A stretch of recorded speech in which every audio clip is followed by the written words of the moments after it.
Madalas ako mag-Starbucks. Ang lagi kong order, Grande Americano at Cinnamon Danish. Name sir? JP, sabi ko. Ilang minuto pa. Grande Americano for JC. Boss, mali, JP po. Pero parang hindi niya ako nakikita. Lumapit ako. Walang reaksyon. Parang wala ako sa harapan niya. Tapos may dumating. Kinuha yung order ko.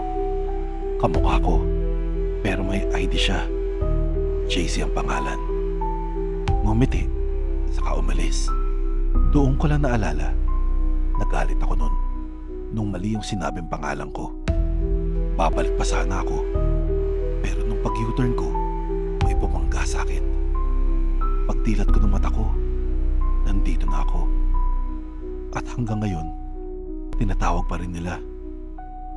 Grande Americano for JC. Pero walang sumasagot. Walang kumukuha.